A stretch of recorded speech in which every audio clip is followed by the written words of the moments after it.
I'm just going to continue from where I left off the last file.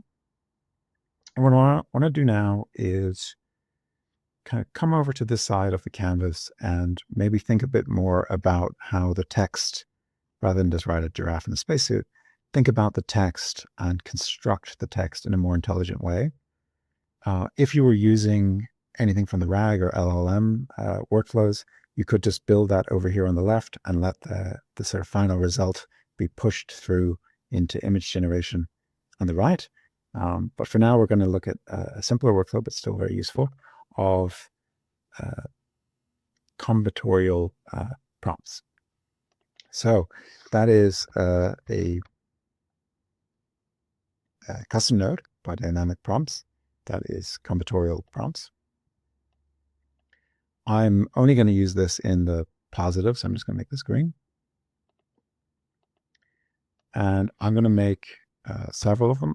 There was a node that stopped working that could do this all in one node, but I'm going to do it in 4 separate nodes. And what I want this to do is basically be a bit more dynamic. So it's going to sort of say on a, and then give an option of the morning, the night, the evening, the afternoon, the dusk, in front of a, and then options, a cherry tree, an oak tree, a cherry blossom, or is it cherry blossom already, but pine tree, a hanging willow tree, and then you could say in front of a building designed by, and then a list of architects, and any number of sort of varies. Unfortunately, I couldn't find one that does it all in one node. So what I'm doing is using, each time I have an option, I'm going to use a different node. So the word to combine text in Rhino as well is concatenate.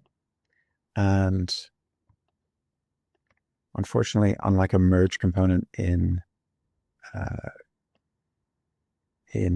Grasshopper, this doesn't like just add options. So we can combine the first one and the second one, copy and paste, combine the combination there, add the third one,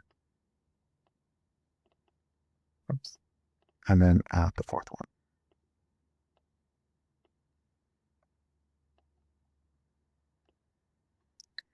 And then because this is kind of large, I can just collapse them once they're done.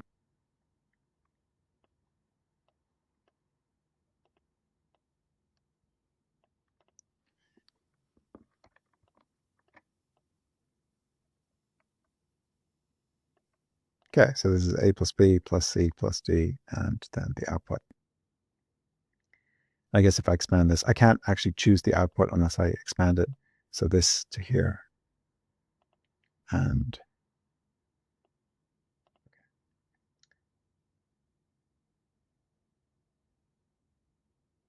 so now from here, I've got some text pre-written.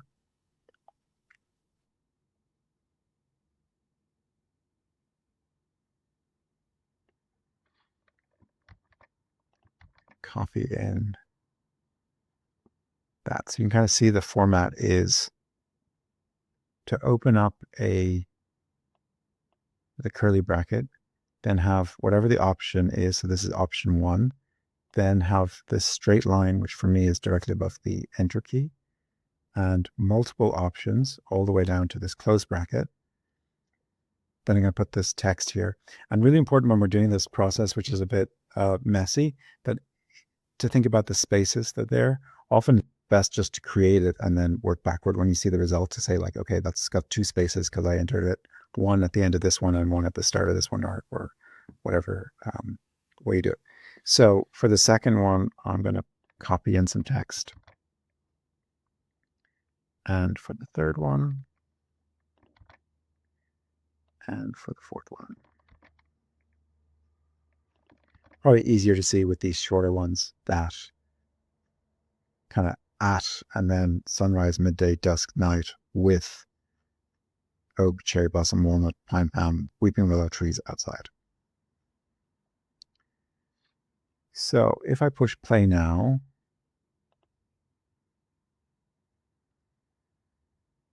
this doesn't necessarily update the text here, which I find annoying.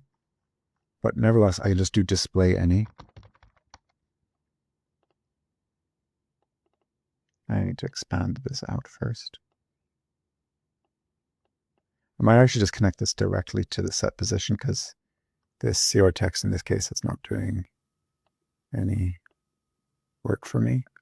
I could just keep it there. Let me collapse this.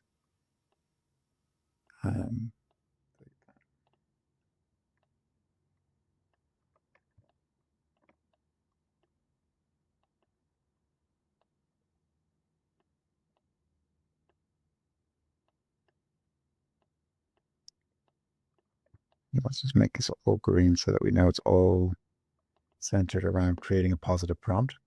So if I do play again, I can see here a fluid, smooth, concrete, parametric 5-floor townhouse designed by, then it has this return key, Norman Foster. So I might just change how that worked there.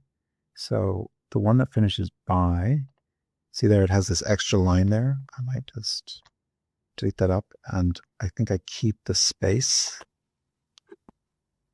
So yeah, that seems to be working.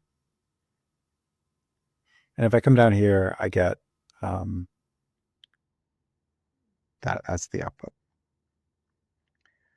I might do another display any, and this is set prompt, so I want to copy the get prompt and open that up to so that I get this string. We can close that back here. And now I can just put this at the end here.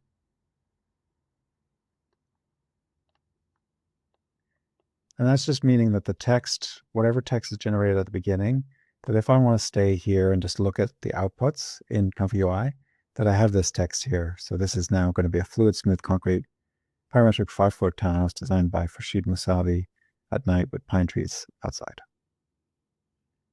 And there we go, at night, so it's kind of a bit darker.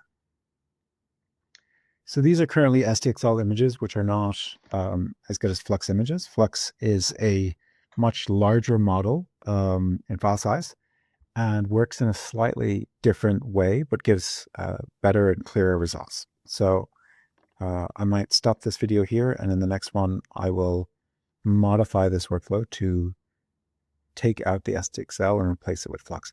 But we haven't actually sort of saved anything, so you might actually sort of file, save as, and save as in class, even though I guess we're asynchronous now, but in class as 001 or whatever you want.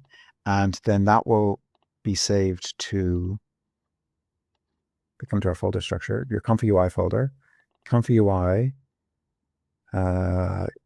user default workflows. And I should have my, whatever I call this one, that was one I made it in class 00 is what I just call that one. So these are saved as JSON files. And if we were to, they actually, if I was to open them, they open as one large line. You can kind of see that, like, this is basically what a Comfy UI file looks like. And see, it's got like the ID, and then it's the one thing that's kind of important, maybe at some point for later, if interested, is picking out this ID 16. And this is sort of saying node 16, what's happening there.